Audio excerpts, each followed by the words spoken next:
Kumusta kapatid?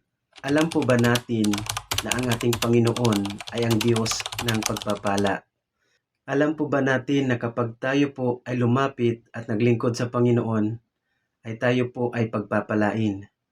Ngayon po mga minamahal kong kapatid ay nais ko pong ibahagi dito po sa aklat ng unang Korinto, Kapitulo 1 sa talatang 4 hanggang 6. Ito po yung ating mababasa. Lagi akong nagpapasalamat sa Diyos dahil sa mga pagpapalang ibinigay niya sa inyo sa pamamagitan ni Kristo Jesus. Dahil sa inyong pakikipag-isa kay Kristo, kayo ay naging masagana sa lahat ng bagay, maging sa pananalita at sa kaalaman.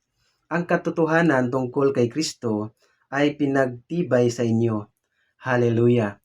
Dito po mga minamahal kong kapatid, kapag tayo po ay nakipag-isa sa ating Panginoong Hesus, tayo po ay pagpapalain ng Diyos ang ating pananalita at ang ating mga kaalaman. Hallelujah! At ito po ang ating mababasa dito po sa English translation from the book of 1 Corinthians chapter 1 verse 4 to 6. Let me read to you.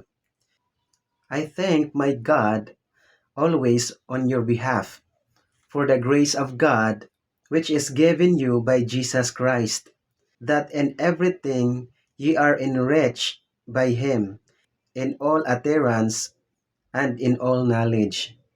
Even the testimony of Christ was confirmed in you. Hallelujah!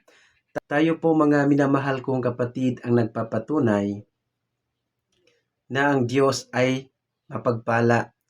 Kapag tayo po ay makipag-isa at lumapit sa Panginoon, isuko po natin ang ating buhay, tayo po ay babaguhin ng Diyos. Ang kanyang pagpapala ay sumasa atin. Hallelujah!